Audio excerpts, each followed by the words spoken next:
Start. Here we go. All right. What's happening, everybody? Um, I'm proud to announce that my guest today is Steve Wand from Digitables. Um, how's it going, Steve? I'm doing well. Thanks for having me on. Absolutely, definitely. Um, the broadcast is actually brought to you by Decentral Games and Tamanoya Casino. And they were nice enough to sponsor the radio station, essentially. So that's what's up there. Steve is the head of Digitables. Yeah. I am, yes. So Digitable is kind of digital collectibles. Yep. We've just put that together. I heard the term at Ethereum. Me and someone were having a conversation. They were saying, yeah, the Digitables. And I was like, what's that? He's like, a digital collectible. And I was like, wow, that's fantastic. so, So you heard so so you heard the we, phrase and you were like, I we gotta grabbed make the it. domain right away and pretty much ran with that. Nice. Yeah. That's But yeah, awesome. so I'm one of three founders of Digitable. And Awesome. we founded about maybe 14 months ago. Beautiful. And that's I might have ran into a video of you speaking on Digitables.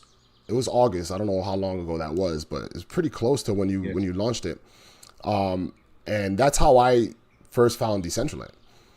So Nice. basically, yeah, Well, I good on you for watching the video and good on you for sussing that out right away. yeah, for real. Thank you. Yeah, it was I think it was Rice Crypto you did an interview with, and Yes, that's right. yeah, right. And I watched that video and I heard you. It's so funny because I had just been into Bitcoin or in the crypto period uh, since let's say April that year, right? So it's Okay. not even that long. So then I find you Yes. talking about, because the first time I heard the term non-fungible token was you talking on that episode. So I was like, Nice. I got to know about this. Like, I by the end of the episode, I'm on because I was walking to work. I wasn't even like sitting. I was like walking to work and I'm watching this thing. And by the time I got to work, I'm on nonfungible.com. I'm trying to figure out what's going on. And Yeah. so then I looked into Decentraland and then literally next day bought land. Knew exactly what I wanted to do. You know, I didn't know it was gonna be a radio station, but I just Sweet. knew I wanted to be a part of it. Gaming Yeah. was basically Well, good a on you. back. Look at us now. That's Yeah, I great. know for sure. It's crazy. No, but gaming was kind of Yeah. like where my where I was, like my interests were. So it Hmm. was real easy for me to see like what this could be. And your vision is crazy because I like when you were talking about 3D models, like having like in like real world items that could be represented in the 3D worlds, and I thought Completely. that was And like, that's definitely something that's still on our plate. I yeah, think once the technology, if a 3D printer is a common thing, say in 3 to 5 years, yeah, that one in every 10 households would have it. yeah, If that is the case, because you can get one for $300 that works properly, right, with good materials that's just easy. mm-hmm, If that's the case, then I know there's definitely a business model there that we want to explore mm-hmm, and utilize. Initially, when we did it, I don't know, technically time constraints are why we didn't go down that road or even dabble there. yeah, I know I've collected all crypto Keiju stuff since pretty much I missed out on the first one, yeah, but since probably late 2018, I've got everything since. So I know that model just makes sense for me. yeah, yeah. Yeah, me too. And I had already like kind of brought up what do you call it? The idea of possibly in the future having the ability to 3D print your character, you know, Completely. It or almost be like an even amiibo. Like Nintendo had amiibos that you could take, remote and tap it, and your character is with you essentially. right, yeah, If that's the case for this, and you could print, and you could even set parameters where you could, the first owner mm-hmm, gets to print it, and if they resell that afterwards, it's only the NFT. mm, So really, the physical product would be a one of one. a It'd one, be extremely yeah, rare. yeah, And if you didn't print it mm-hmm, and you could resell it, you know what I mean. So the initial owner gets to decide what they want to do.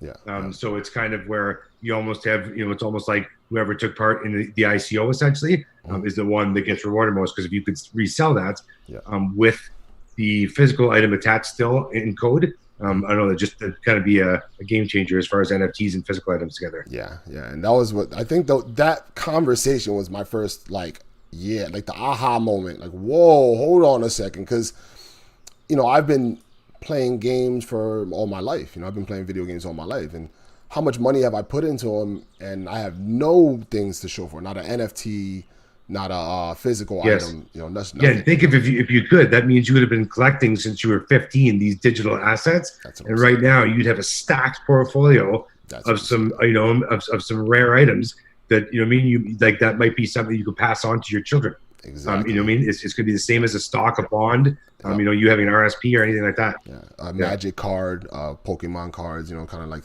Magic. Christ, like some people, some of the Magic cards, you could trade a card for easily. Yeah. And as far as I know, because speaking of Rice, he's got one of the Ross bars, and so does Ken Bozak.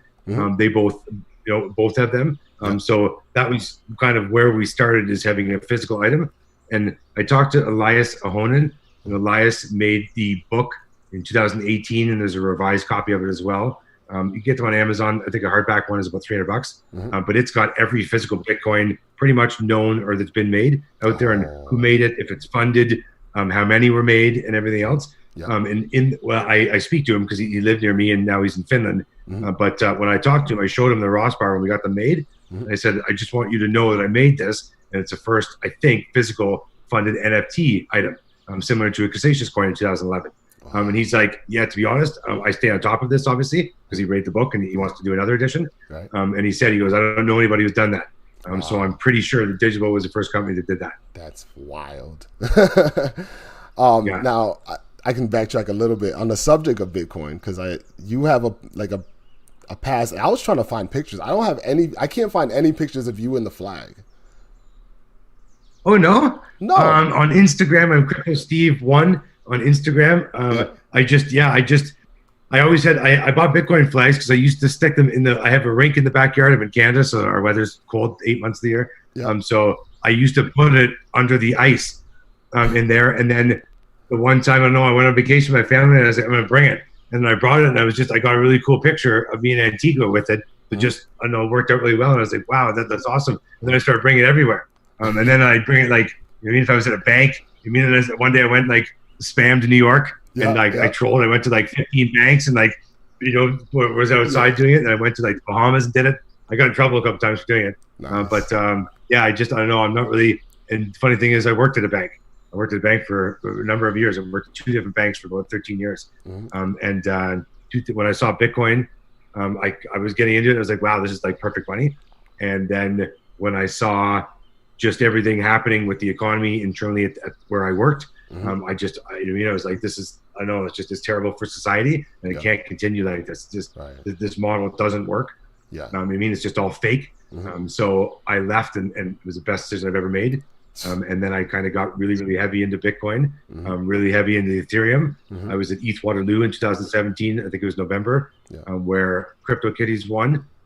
Looked into that a bit. Didn't really get it at first. Just kind of the same as when I saw Bitcoin in 2013. I didn't really get it. Right. And then I kind of looked back at it about 6 months later, and I was like, wow, there's a lot to this. And then one of the co-founders of Digitibles, Jason Cassidy, he let me know. He was like, yeah, I'm buying land in Decentraland. I definitely heard about Decentraland, but I heard Decentraland, Liberland, and all these other lands. And I was like, there's so many of these things, and I kind of passed it off. Yeah. And then when he brought it up to me, maybe 18 months into it, I was like, wow. And then when I realized the scarcity, and that technically they're all one of ones, and if in the future, if one of these properties takes off, and the masses, if you can get, say, 800 million people on one of these platforms, the land in there would be similar to the waterfront in, say, Vancouver, Toronto, New York. These are going to be astronomically priced, and they're so rare. 45,000 squares, say Decentraland was where it's at. In 10 years from now, if that's the case, then one of these squares would be worth easily a couple $1 million. And a primed thing near Genesis Plaza, that might be $186 million. Yeah, we were actually having this conversation. I'm sorry. Myself and Will from the Block Runner, we were talking about the idea of next to a road or next to a Genesis Plaza or next to Vegas. Where is going to be the location? And I think that doesn't play out until what you're talking about, 10 years down the road. Today, well, when the masses are there, and again, we bought land in certain key areas that right now we deem as important or valuable, or the foot traffic wise. But again, if you're in voxels and you can fly, who cares about that? And we can teleport too. If the rules change at the same time. Yeah. And again, what happens if Silbert down the left corner, builds up this huge, crazy area that's like a Vegas, you know what I mean, in the digital area that we don't even have in the real world. And all of a sudden, everyone's like, oh, wow. And like the bottom corner is where it's all going on. And then everyone's stacked up in these other areas. So it hasn't played out really yet. And again, I've diversified across the board where I bought property. I've got some singles, I've got some estates. So I kind of covered my tracks, I think, properly. And then again, like we're in Somnium space, we're in Crypto Voxels, we're heavy into Sandbox. So we're kind of playing all angles because again, like no one knows who's going to win this. Right. I do like the reason why I kind of like gravitated toward Decentraland because I did originally I bought land and everything in the beginning, but when I gravitated to Decentraland was because of the decentralization and the fact that the way decisions. You want to give them credit for that? I give them credit for doing that too, and it's unfortunate because they take a little bit of slack for not being as open or as free to for interoperability and everything else. It's because some of the platforms that are asking or want to be interoperable aren't as decentralized, or maybe have the same roadmap as where DCL does. And I do respect them for that because I know I would rather play in a decentralized world if it's a little less good. Or not as good as something else, as long as it's decentralized, because I know that's truly where the future is heading. So you might as well start there initially. Exactly, and I think that when you're talking about setting up a platform for people to, it gives you these different options. The casino, we had Boss. We talk with Boss often on our roundtable. We do on Saturday nights, and Boss is the guy that's from Decentral Games that has built the casino, and we talked to him about. He was on Maddie's show with us last week, wasn't he? That's right. Yeah. Matter of fact, he was on the business conference as well. Yep. Totally. So we talked about just the fact that he couldn't necessarily operate in the other platforms, just with the current model of the those platforms. Yes. So that really is something that I was kind of like, okay, this is why I gravitated heavily into Decentraland now, because I'm like. I really like that idea. I like the idea of it being decentralized. Not to say that things can't be great on the other platforms. I think they can. You see a lot of good things happening with Somnium Space. You see a lot of. I like the vision of what's going on with Sandbox. The idea of that could be just a complete gaming platform. If you really, if you do it right. Voxels has been great for artists, and I'm hoping that they continue to be great for artists. Because I think that it's a great.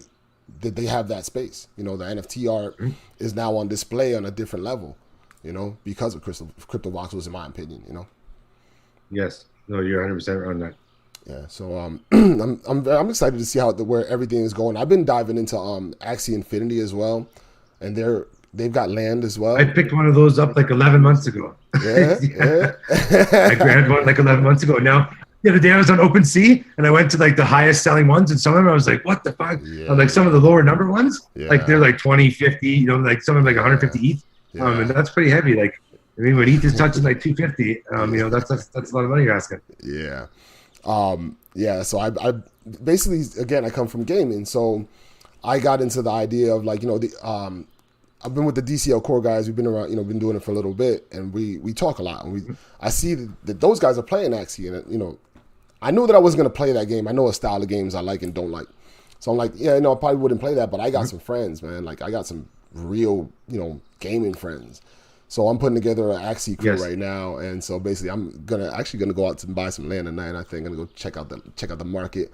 Because they're getting into my ear and telling me what is important to have in the game and not have. So we're trying to put together a machine essentially that just puts out Axies that are pretty nasty, and I'm gonna try to get their streams upstairs in this building. So yeah, got a lot of stuff in. I love the space. I really do. I think it's cool. It's up and coming. You see everybody really excited about whatever projects that they're involved in. Have you heard of this? The whale shark, the whale coin. Yes, actually, I just joined the Discord channel maybe like yesterday. Really? I appreciate what Whale does. Don't know who he is. Never met him. I'm not really connected with him in any way other than we outbid each other sometimes on Super Rare for things. And other than that, like I like what he's doing. It makes sense because I've seen what he's been like. I see a portion of his portfolio, just because I see who's winning things on different platforms. Yep. And it's transparent. Mm-hmm. So as far as what he built up, he does have an empire of land and NFTs, like literally. Yeah. So his name suits his portfolio. Mm-hmm. What he did to help people, I give him a lot of like gratitude for. That's like a very well-respected thing to do, and I think that'll be looked on very kindly in history of NFTs. Yep. There's one dude, out of kind of the goodness of his heart, and because he saw the value in these platforms and the vision that where it was heading, Yep. Was able to make a major real-world investment at a time when the economy wasn't doing that great, and like you mean it, and fuel a lot of young artists, builders, creators, people who wouldn't have had the opportunity otherwise, doing just for free, literally sometimes. I don't know. That's like I know that's something that not a lot of people would offer. Yeah. So what he's doing now, like if NFTs grow, he's gonna have like almost like a organic, like cottage industry kind of thing going on with his own token, where this one dude, by collecting a whole bunch of crazy digital items, was able to like leverage this and like almost like do like what Rocket's doing and like post loans against his like things, and like he could literally create his own platform off his portfolio, which is like a new business model. So I know, I think that's pretty cool. I want to see kind of where it goes and what the uptick will be. I think because of his respect in the industry and what he's done, a lot of people by default will kind of buy into it. So I'm hoping it works out really well, and I don't know, it might be something that other like a lot of money or someone like that might replicate in the future. Right. Yeah. We were talking wearables before we went on, because you had looked at my outfit and asked about it, and I was showing you the theater mask, and that was the really rare mask, the really low minted number, and I think that if a guy like a situation like that, like whale shark, might be like the only kind of person that could value that thing correctly. You know what I'm saying? Yes. But let these things happen. I love it, what it is for the space, and we have talked in the past about that item, talking about it should be in a museum, a version of a museum in Decentraland or something.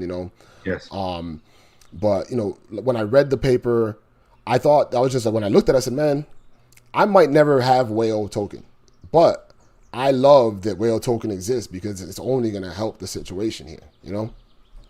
Absolutely.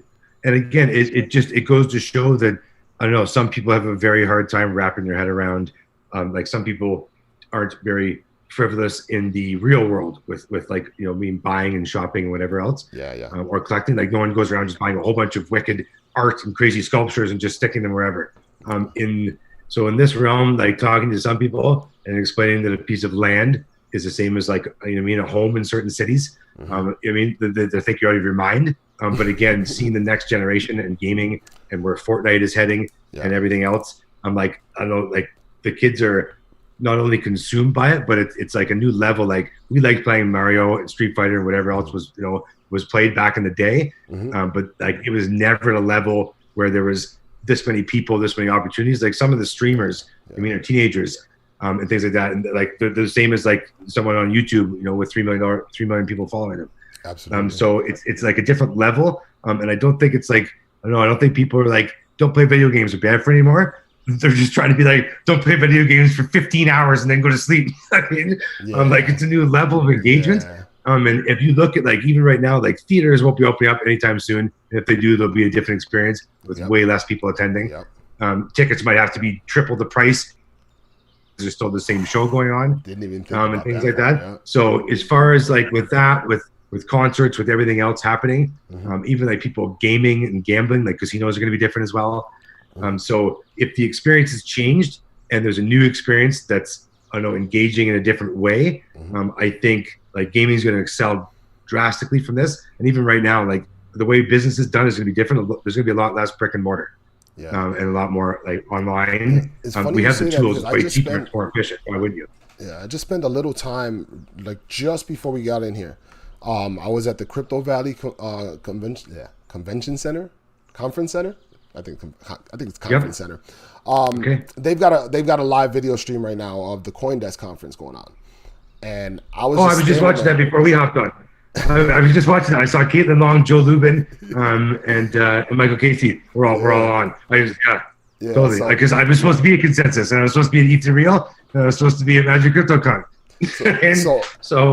I miss those events. New York Week is awesome. So the experience though, standing in the Crypto Valley, watching that video with all, several, we had 10 people in there, that was amazing. And I immediately got in Discord and I was like, boss, when you get video, the casino, this thing's gonna get crazy, because the feeling I had of just standing around, I was like, man, I'd watch a game like this. I'd watch a fight like this. I'd watch a streamer like this. I'd watch almost any event like this, because there's it's just, you have other people around you, and then you're talking, and the things going on it's really interactive, a lot, even more than I even expected. Think of in 18 months when say there's Oculus is releasing another headset in say 6 months. They'll probably release a new version altogether other than the Quest. So think of when that comes out, it's smaller, lighter, cheaper. Yeah, exactly. And Decentraland is thinking of going VR. So the experience and way more immersive. Yeah, I know right now. Well, we think of it as like there's not many people in DCL. If you think of it as like what's offering, how new it is, the barriers to entry to get there, and everything else. There's still quite a few people in there. Because it's not overly easy right now to do it. When it becomes very easy, it's cheap. You don't have to get your MetaMask syncing in and back everything up. Once it's figured out in say 2 years and VR headsets are cheap and it's there, it's going to be a crazy, awesome experience. Yeah. And the roadblocks have been built for 5 years prior to that. So there's going to be hotspots in there. There's going to be people who have created e-commerce for 3 years already before the masses get there. Exactly. The 10 people now in that video you're in will become 100, will become 1,000, become 1 million. It's so crazy because we see it. We've thrown these business conferences. You saw the other day, the business conference was packed for what it was. It was 100 people in there, something like that. I've had radio shows of mine. The only reason why we don't have a bunch of people here right now, I guarantee you, is more like because of CoinDesk is going on. And that's really one of Decentralanders' first chance to really experience a working video. That's it's really just the first time that we've had a video that's running something that everybody wants to look at and everybody's looking at right now. We were trying to get video up for our last roundtable on Saturday, and I was just couldn't make it happen. And then H. Provacos, who is a complete genius, just figured it out almost right after the stream. But we're gonna that'll be a thing, and then little by little, it just seems like we have more elements that that makes people want to keep coming. I'm broadcasting this on YouTube now, which is a new thing for me, and when I show people now, it's so much easier to explain what I'm doing. Hey, I got this radio station. What do you mean you got a radio station in some 3D world? Hey, just take a look. You'll see exactly what I'm talking about. And when I show them exactly what's going on, then they completely understand. They're like, oh, wow, that's really cool. And they're really receptive to, well, how do I get in there? I got my friends now that used to not really be trying to ever come into Decentral. I'm like, hey, man, you got to check this out. Nothing, never. Now it's I got to get myself a MetaMask and get myself in there, Frankie. I got to go check your your radio show. And with voxels, that you send someone a link on their phone, they open it, they're like, shit, I'm in this they pop right in. Virtual world. When DCL is like that too on your mobile, if you can just email someone a link going, look at this, man, and you're sitting there staring back at them with your wearables on, that'll be a different experience altogether. Exactly. Yeah. Yep. So I definitely am looking forward to that, but I'm glad that we're just in the forefront and that we're just a step ahead, it seems, so it's a lot of fun. Completely. I saw that you were installing Bitcoin ATMs back in the day. Yes, actually, it was funny because in 2015, I was trying my hardest from the Bitcoin Center in New York. I was trying to get a Bitcoin ATM. Yeah. And whoever was running at the time, whoever my contact was, strung me along for 9 months. And they were like, no, I can't give you this model yet. We're going to do another one. Then Android isn't working. We got to figure this out first. And then I was like, after a while, I was like, you know what? I'm going to go another route. So I grabbed a Genesis coin, who is a fantastic outfit out of San Diego, I think. Yeah. They're them and Lemisal maybe and General Bytes, I think are the three major manufacturers that are the most deployed throughout the world. It's a two-way Bitcoin ATM. I've had it for about 4 years. I know when I started buying Bitcoin, I tried the Second Life using Linden. There's always workarounds, or you could just try and meet somebody off Kijiji or whatever else. It was a pain in the ass. Yeah. So I was like, you know what? If this is going to take off, like there needs to be like easy access to this. So I put one in a pub in Waterloo where I'm based. Yep. And it's right near University of Waterloo. And Vitalik went to University of Waterloo prior to dropping out and creating Ethereum. Wow. And stuff like that. So it's a computer science school. So there's that, and Wilfrid Laurier, which is a business school. So between the two of those, it had a lot of young savvy students with money. To be honest, with you, with their parents' money, and they so it was in a great spot. It was in a great spot and stuff like that. It was funny because for the longest time I was the only one in like the whole city that had one, and then now there's like 9 of them in the city. But some of them are like their rates are outrageous. Some of them are up to 28%. Oh yeah, the first Bitcoin I ever bought was cash from a Bitcoin ATM. It was to me it was I just was getting curious. I was researching. And I was like, I got to just make the move. I have to buy it. I don't know how to buy it. This is not even that long ago. I just, I didn't know how to buy it. So I went, I think, Google searched the Bitcoin ATM. There was one on some gas station over here. Go over there, $100, put in there, and I got 80 of it, and it was my introduction, man. It still was worth it, Yes. I don't consider thinking in retrospect, it's definitely worth it. But those things are, I think, great onboarders for just your layman to be able to just dump some cash in there and then understand, okay, now this is how this works. Now I have a wallet with some Bitcoin in it, and then you can understand what it does from there, Yeah, and I know, because I was there a lot helping people, because at first, like, some people would literally call me and be like, so if I put my money in, does a coin come out? And I was like, oh God, like you don't even know the basics of it yet? So you shouldn't really be buying it if you don't even know what Bitcoin really is. Exactly, if you think it's a tangible physical item that you're going to get, like a Chuck E. Cheese machine, like you probably shouldn't be buying it yet. You should do more homework. Yeah. And there was people that would definitely do that. Or some people would come in and be like, I just put money in, I didn't get my Bitcoin. I was like, well, you need to wait for the block confirmation. They'd be like, no, this is bullshit. You scam me. And I was like, no, you mean like you don't get how Bitcoin works, which is why like you're freaking out right now. Yeah, exactly. So education was definitely key. So I had this like leaflet that I left there that people could look at, and it showed you like to use, say, Jack's Wallet or Edge Wallet or BitGo. It told you like what an exchange was if you needed to buy Ethereum using the Bitcoin that you were going to buy. Yeah. So I tried to give them like just like the first bits of information they'd want. But when someone else was like, well, I want to get in and start buying other altcoins, I need to get on like 2 exchanges because this exchange doesn't have it and whatever else. And then they'd be like, what's a backup? Like, do I need to do this? So there's a lot of questions. So I helped a lot of people do that. Yeah. So I was like, I don't know, I kind of fueled the fire, which I'm happy I did. And I just saw a lot of people around me either charging a mint for helping anybody do anything because it was very limited knowledge at the time. Yeah. Which I don't know, and that's not the way this industry is going to grow quickly, is by everyone hoarding their knowledge. Yeah, and even in Decentraland, I have actually the same view. I think that, I got, in the beginning, I would say, I was like really kind of, I would keep a good guard on my ideas. And now, to a point, I'm like, first of all, I've got too many ideas.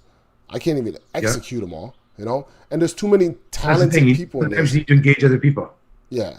So, there's too many talented people in this that will be able to maybe even execute those ideas better than me. So lately, it's been more like connecting people. So, I know I saw you had an interview with Josie recently, right?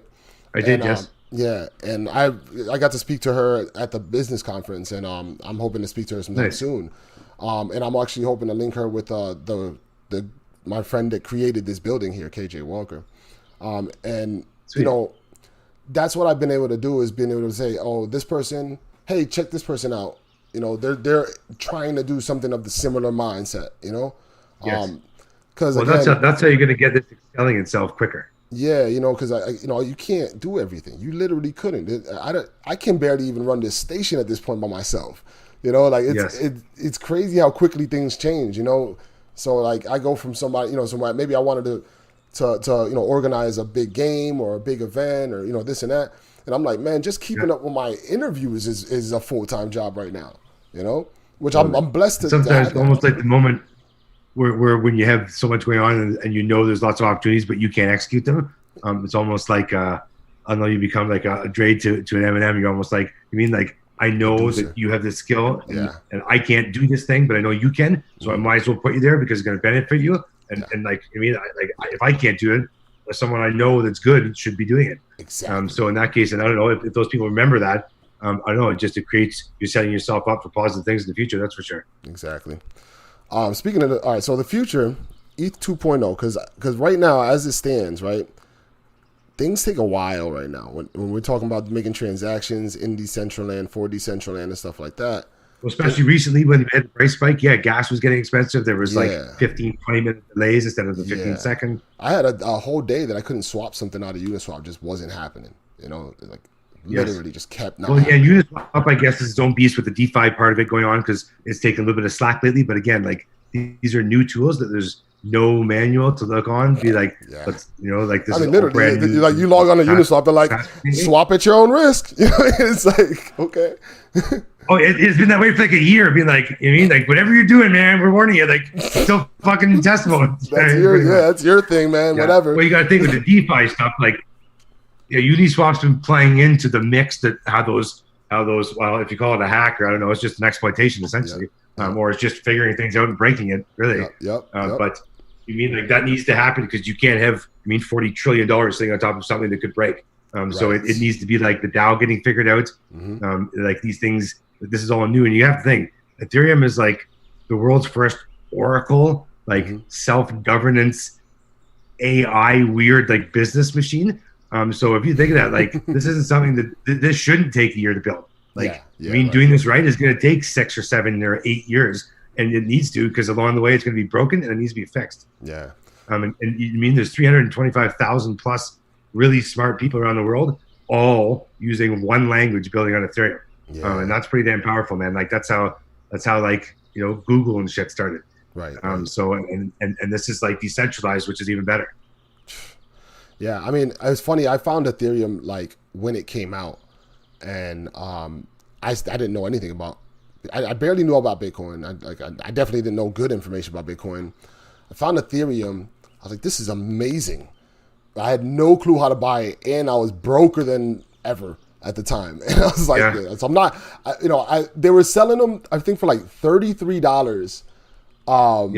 Prior to them crashing. This is like they'll crash down after that to like 7 or something, like, right? If I know my history correctly. So yeah, I mean, I was in like the minute I heard about Ethereum, but I knew that I just wasn't in a financial position to be essentially working with that. Like I think at the time I didn't even have a bank account, so it was like buy Ethereum was like so far. I think I even tried to make a wallet, and I just it was a time, but it got me thinking that way into the future, and then next thing you know, well, then you find yourself back in it, So you have to think in that sense, like literally this new space of NFTs and metaverses, technically is what you'll look back on later in life as like your first career and everything else. And I know that's a pretty damn cool thing. Like, if this wasn't around, you'd have a different world altogether. Right. Yeah. Yeah. It's so fun being involved with this and being, you feel first to everything, like first to audio, first to video, first to wearables, you're like, whatever, like, just like, Will and them first business probably running on this thing, with the meta zone. I don't know. It just feels, it's a lot of fun. And I tell people all the time, especially about Decentraland, there's going to be a million things. There's so many industries that haven't even started that will live in Decentraland. So, you and your project could be that thing, Well, and again, we want to be like a flagship place in Decentraland where, someone who's introduced to it 5 years from now comes in and is like, like, where should I be going in here? And there's a list of maybe 10 places. Like Digitibles should be on that list. Absolutely. Of somewhere to check out, and people might say like, oh my god, I went there 3 years ago, and like, look what they've done, look how cool it's like. Obviously we're going to be adapting with the times as well. Right. And what I mean though is that you as a person, like whoever the person, like not necessarily Steve Wan, but the Norman right here, he, his idea could be the next big thing, and there's so many next big things that haven't even started on Decentraland, in my opinion. So when I talk to people that are working on a project, I say, believe me, there's so much room. Like there's a ton of room for you, your Well, I project. think 3 years we'll look back and be like, oh my God, look how basic that was. And like, you couldn't do this, you couldn't do that. And so of course it's going to grow like everything else. And it might grow rapidly. It might morph into something that we don't even like think is going to happen yet. Yeah. I mean, yeah, exactly. I've heard like, what if DCL is where it's at and the new Amazons are riding in DCL as the new commerce? You know what I mean? Like it like that, it'll change the dynamics just as Amazon changed the dynamics of shopping. Yeah. So there definitely business models will be ruined and new ones will be created. Exactly. I even cool. That's on the side of like decentralization, I've talked about one of the reasons why once I started doing talk radio or interviews or whatever you want to call this, I started understanding that maybe in the future news on Decentraland would be something like almost like really important, because if you had let's say you had like a DAO funded news network that ran on Decentraland. I mean, the broadcast could never be taken down, and the broadcasters they don't have to even be identified. Yes. So you could have people reporting on things that maybe you could report the truth without repercussion, which that's the only thing holding everyone back from the truth. Exactly. Because you have all these these media sources that have all the other interests. If you just had a DAO running it, and they were just saying, we want to look into this, and that's what gets looked into, and it's not. Well, we got to ask Rupert Murdoch if we can look into that, or if he has an investment there that he doesn't want us to exploit. Or he'll just hack your phone if you say no anyway. So doesn't matter. Oh man, but yeah, so to me, I think that there's a lot of things to think about when it comes to what can be done in this world, and everybody's going to be able to have an angle. I would say this: everybody that's involved right now can start their own like thing and be successful for sure. Yeah, to be honest with you, and not even maybe coding, but and again, depending on some people don't agree with me on this, and I know some people strongly wouldn't agree. But having being fluent just with different programs, through Microsoft, iOS, Android, knowing how to use a desktop, a laptop, a mobile, I don't know, being tech savvy or fluent. If you can code, that's a huge benefit. But there's going to be literally, I know, a 9 or 10-year-old kid who might become like some crazy artist or builder in one of these lands, where like you might literally have a kid who's amassing hundreds of millions of dollars, literally like getting up, and he's like 12. So it's, I don't know, like I'm not saying school or that isn't an education isn't important, but if a kid knows a skill set like that is that intelligent at that level and that age, other things will come naturally by that from what they're building, and engagement. So I don't know, like I don't know. I think it's going to change education and everything else. Like, what if we were all educated in here? That was actually my first idea. You could specialize and get 90 doctors in the room on one subject if you were going to doctorate. I know it just changes the dynamics of how we can learn and the knowledge, the truth. I would say, or like the facts. Right. I'm not someone to dispute it. Yeah, that's another thing too, is that you can get everybody. Not everybody. I mean, you could get everybody, but you could have people from all over the world in one place in an instant. Yes, that's a powerful thing. Well, 100%. And like, look at these. I've been realizing I've been saving tons and tons of like expenses for travel, and like if it comes where these event organizers right now are going into VR. Or like doing these virtual conferences, and there comes a time, and they were doing like physical conferences. There'll come a time when they're like, shit, we're doing 51% of our sales are in VR opposed to physical. Why the hell are we doing physical anymore? And when that happens, physical will stop, and the new norm will be in here. Yeah, I mean, and that's not that far away. Postal service now, and that's I don't know if there's some politics behind that or whatever, but I mean, if that's going to be the case. We're going to really be moving into a digital world a lot faster than people even think. Well, with 3D printing, if like Thingiverse has, 600 million different printable applications that are put in there that people made money on, it's a whole different economy going on, all done by coders.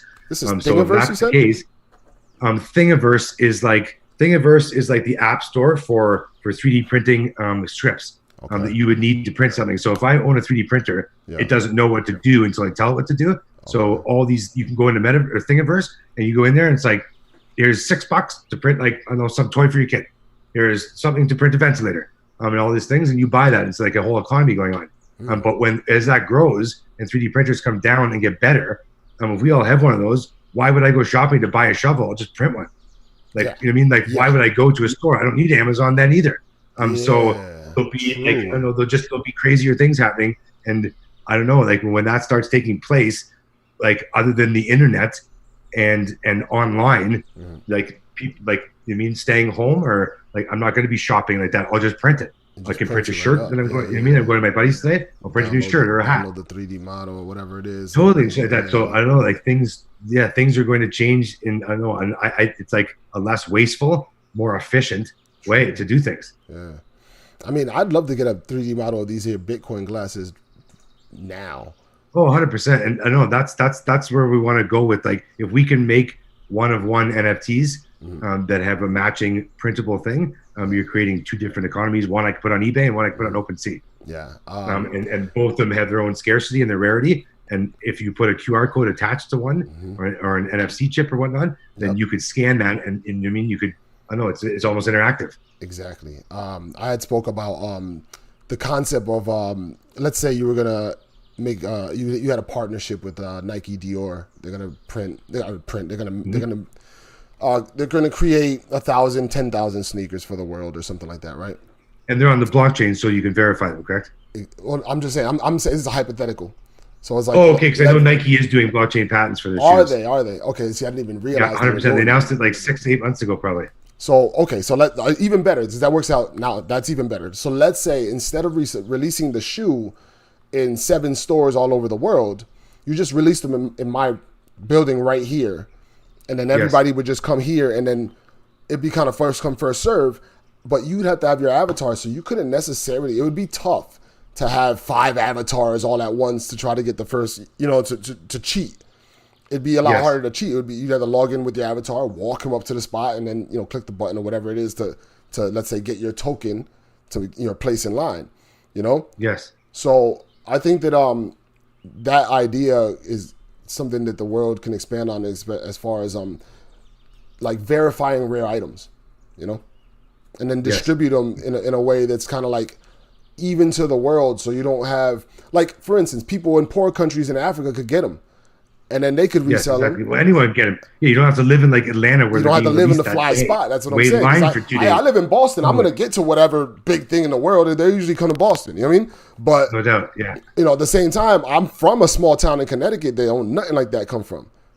Yes. Or come to. I should say. It was funny because I was talking to a sneaker artist at East Denver in February, and I bought a pair of literally the one of ones. He signed them. I picked the design that he spray painted for me, and they're beautiful. Yep. I have a picture of him on Twitter, I think.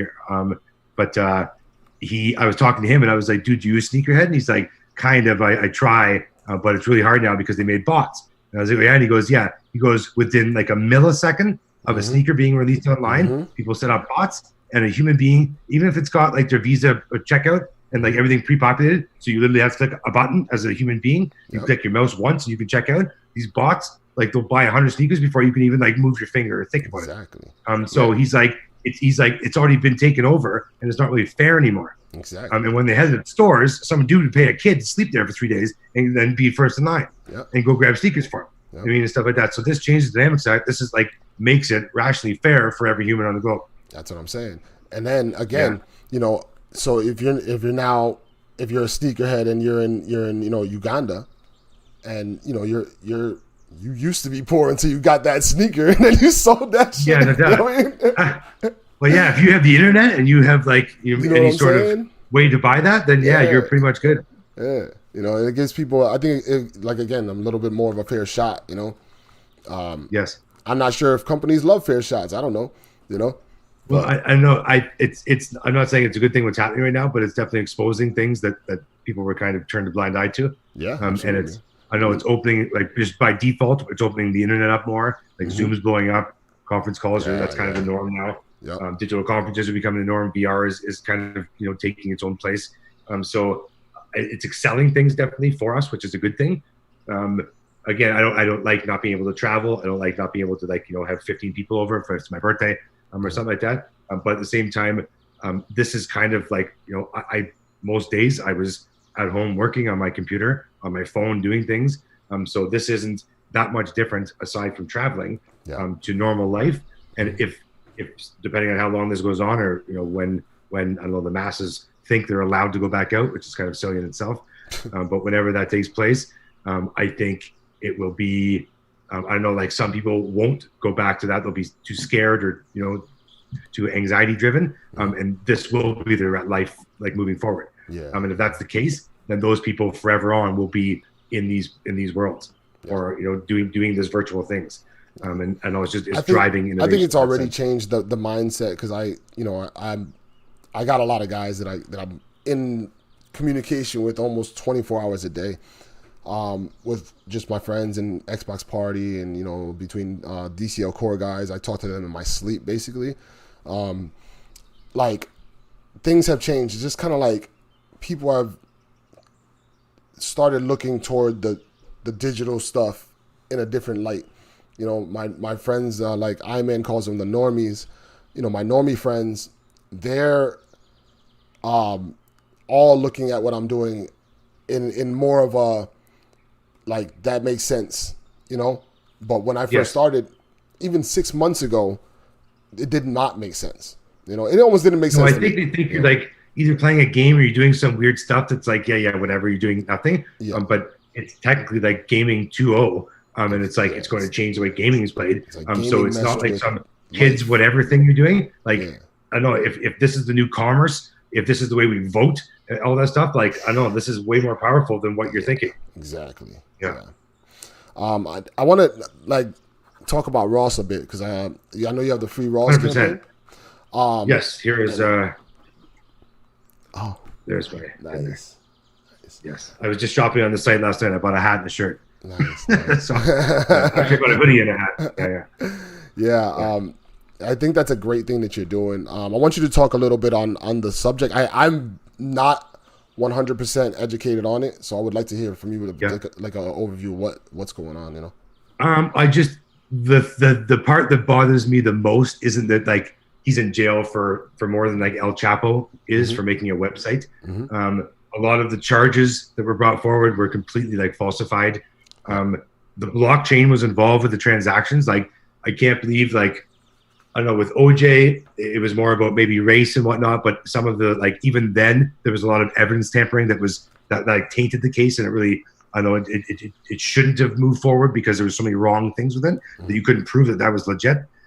There was like tenfold to that in Ross's case, with, like, the people who were involved forced people and threatened them to give passwords that they had administration rights on the website then onto the Silk Road.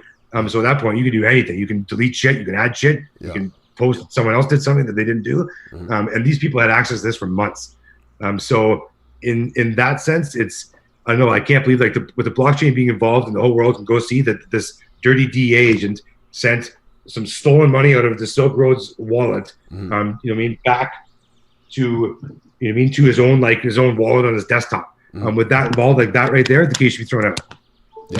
Not only that, but the murder for hire, which was the most severe charge, that gave them the kingpin opportunity to charge him with that. Yeah, they said about the murder for hire that it even seemed like some of the posts that the person was posting didn't even seem like his personality at all, right? No, and other, like, after Ross was arrested, like, the account posted 2 more messages, like, well, Ross was, like, detained.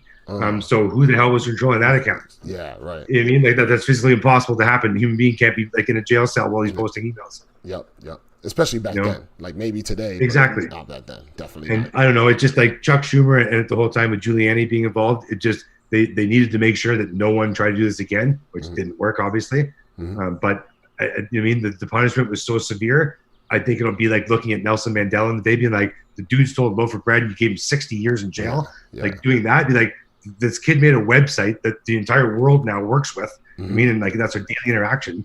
It's like the norm. And this dude, like, Open Bazaar and the Haven app are, like, I don't know, just they're almost the same as that. They're like, I can trade whatever. I can trade seeds that some countries aren't allowed to have because Monsanto wants to destroy their fucking farming. They want you to have all the seeds. So I don't know. It's like a free market and the true internet. Like, I mean, I should be able to buy and sell whatever the fuck I want online. Yeah. If I'm paying for it and I want it, and I'm the one in my home going to be using this, and I'm not harming you, then so be it. That's my business, not yours. Yeah. So, and I don't know. I think we'll look back at this in like 25 years and be like, I can't believe that society and the judicial system and the government was okay with such a severe punishment for something that's fucking right now somewhat like a rational thing to be doing. Yeah. The thing is, like right now, marijuana is legal. If marijuana was 80% of content sold on there, then I mean, like that's the same as a fucking like MedMen, for Christ's sakes. I mean, that's like MedMen's website then. And I don't know, these, like, I hope one day someone looks at this and be like, let him out like tomorrow. And like, you mean, and I hope he sues the fucking government and wins because it's so unjust. Yeah. The thing is, I've done a lot of studying about what the government has done over the years, and none of it surprises me. Well, this is, I think it's what the government's been doing for over centuries, to be honest with you. Yeah.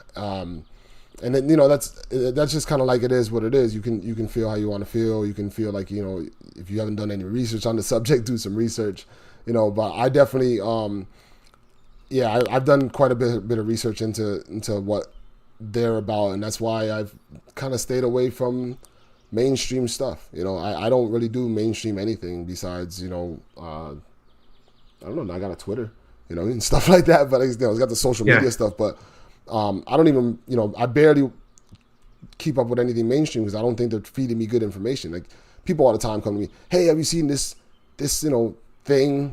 Nah, because I'm not trying to feed my brain that. I'm trying to feed my brain intelligence. Yes. You know what I mean? And they're not 100%. Trying to give you intelligence. They want you to be, complacent. Completely. Yeah. Fear, consume. You know what I mean? Listen. That's, I don't know. And I don't know. This world is, as long as it stays this way, and the decentralization factor plays in heavily, if it stays that way, the outside powers, as much as they try, we're all on the same like level here. Yeah. So they don't have the influence, like they have 1/1000th of the influence they do in these worlds as they do in the real world. That's what I'm so the more I engage in these worlds, and the less that information is being put in my head. I don't know. I think I'm not saying like to live in a virtual world where the reality doesn't matter, but if throughout the day you find more engagement and you're happier when you get off and come back to this world than you were, then I don't know. I don't see that being a negative at all.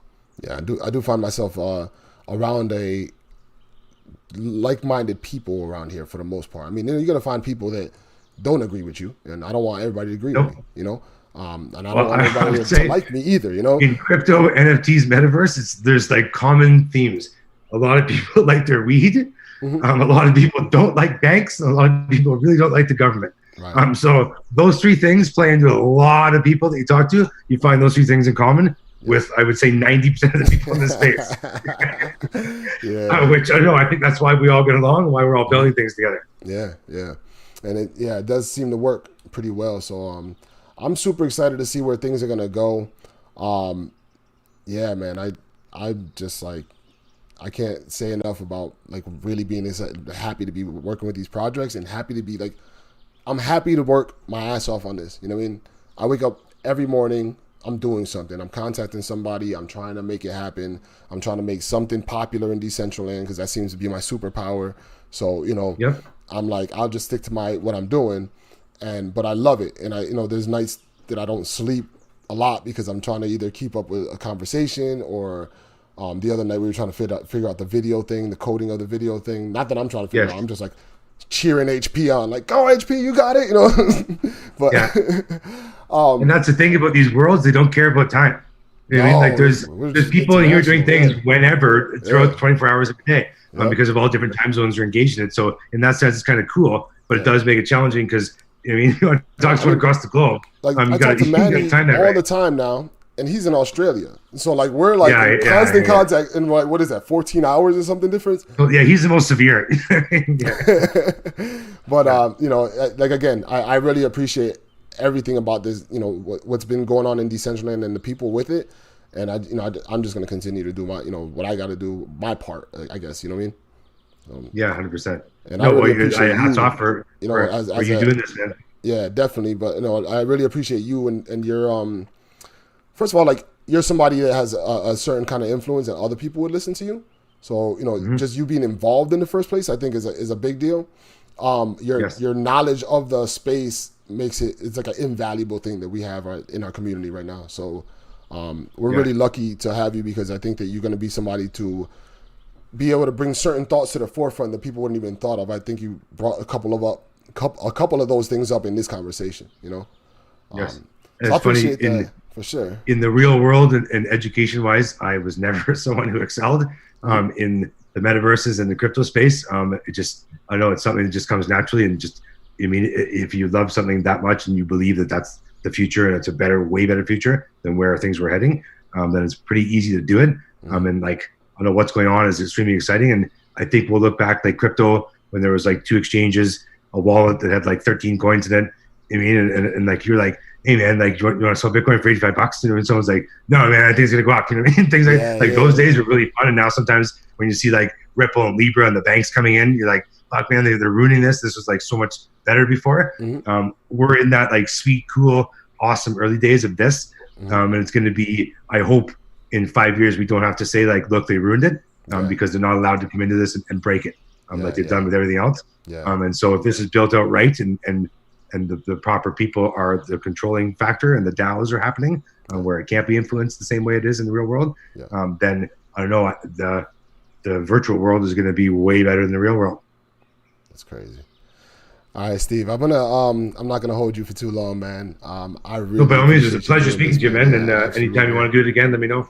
Oh, we can do it again anytime you want, man. If you got anything you want to release, anything you want to promote, I was going to say, yeah, when we have some exciting news that we're announcing with Digitible, then maybe we can regroup and do something about that. I think that'd be perfect. Sweet. All right. Thanks so much, Steve. Thank you everybody that comes to the parcel and that listens to these shows. You guys are the best. And I'll see you guys sometime soon. Thank you to the Tamanoia Casino and to Decentral Games and Balls for sponsoring. Much appreciated. Thanks, man. Parcel, right?